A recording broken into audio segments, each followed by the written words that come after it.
Hello, everyone, and welcome to another episode of the Wise Decision Maker Show, where we help you make the wisest and most profitable decisions.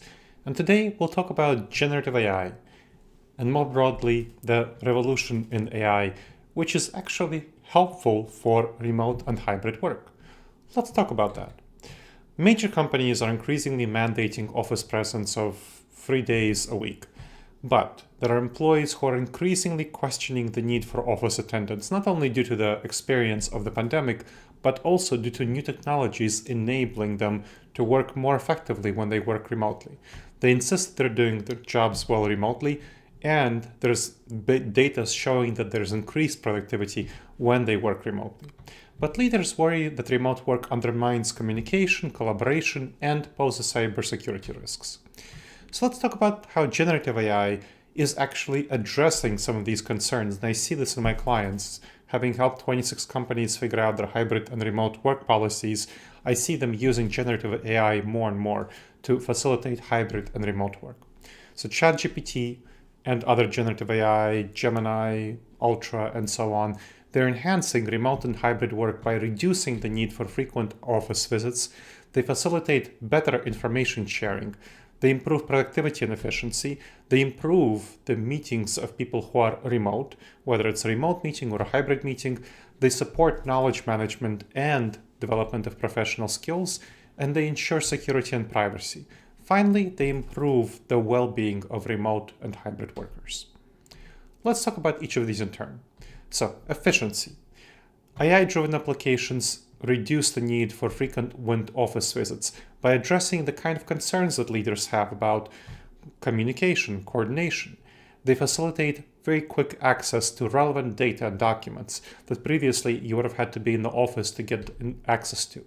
They streamline communication channels to facilitate effective collaboration, and they provide intelligent recommendations that, again, previously would have been more helpful to be in the office for meetings, resources, priorities, and so on.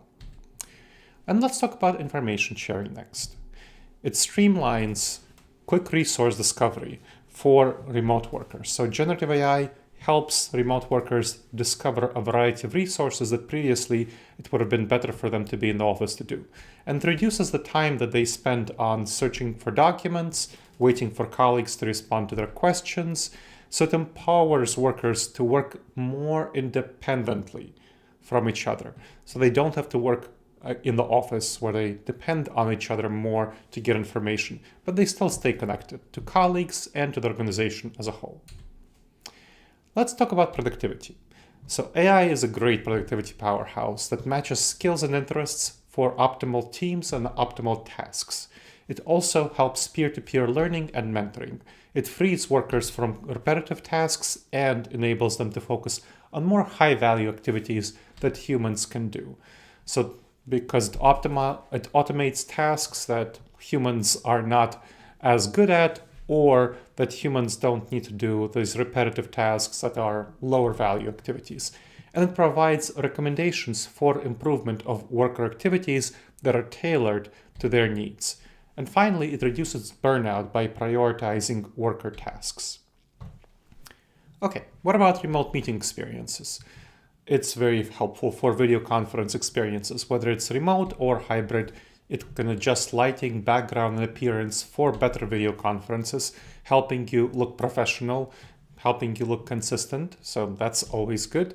And it boosts efficiency because you have real-time transcriptions, translations, and captioning. So that's very helpful for meetings. Going on to skill development, it enables professional development through personalized learning and training. And through understanding queries, providing customized answers, you can just ask it questions, get answers, very helpful. And it identifies experts for individual needs. So you can figure out who is going to be an expert in your company through using generative AI as a tool. So it helps you get knowledge, discover knowledge, absorb knowledge, and shares best practices and gives you feedback on how you perform. What about security and privacy? Well, it can detect and prevent cyber attacks. Generative AI is very good for that. It can monitor networks for unauthorized access, including remotely, when you're working remotely. It prevents and neutralizes threats preemptively, which is good. It encrypts data, enforces policies. That's quite helpful for humans who are not always following policies. And it's especially valuable, I find, among my clients in data-intensive industries like finance and healthcare. What about well-being? So AI can do a lot to improve the well-being of remote workers by monitoring their health indicators, mental and physical health, providing feedback and reminders to take physical and mental breaks to address various challenges. It predicts mental health issues, which is always helpful because it can analyze data from wearables, health monitoring devices to monitor the physical and mental health status and well-being, such as exercise, diet, sleep, break reminders, stress relief tips. So it's quite helpful. And AI can serve thus as a proactive tool for mental health support in remote work by detecting behavior patterns that may indicate burnout or mental health issues, notify staff and managers about potential problems, and enable proactive interventions and support in advance. So when managers wouldn't necessarily notice it, when staff wouldn't necessarily notice it. Now, you really want to make sure to address legal liability in AI-driven decision-making. So questions arise about who's accountable when AI makes errors or causes harm.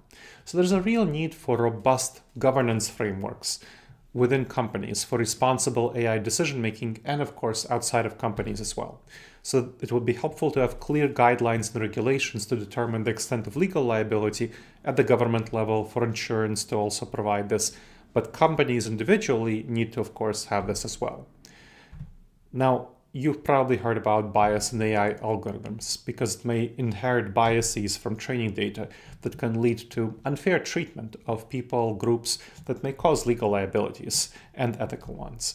So strategies to mitigate this concern is prioritizing transparency, fairness, and accountability, conduct regular audits for potential bias, use diverse training data sets and address potential bias in them, and involve stakeholders of various forms and sorts who may help you address bias in developing and employing and deploying AI systems. What about privacy and data protection? So take steps to make sure that you are ethical and appropriate in addressing concerns about privacy and data protection.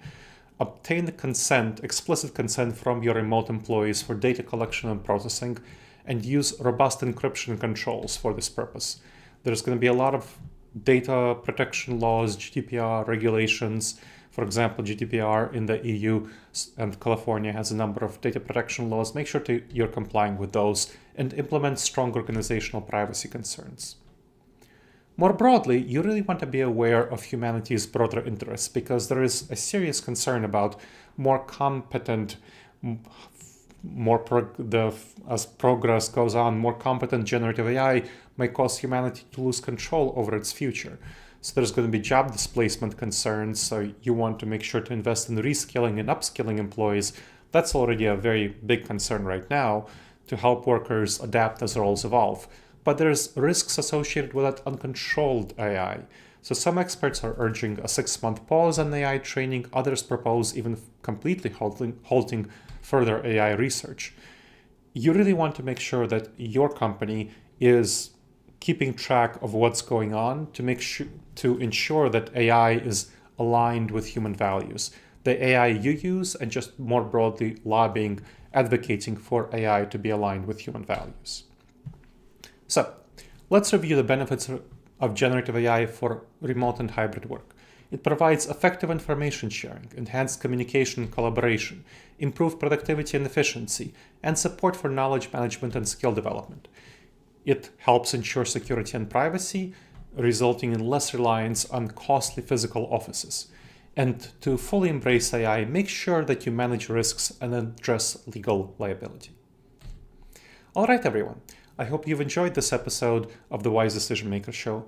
Please make sure to subscribe wherever you checked out the show and leave a review. It helps others discover the show and helps us improve the show.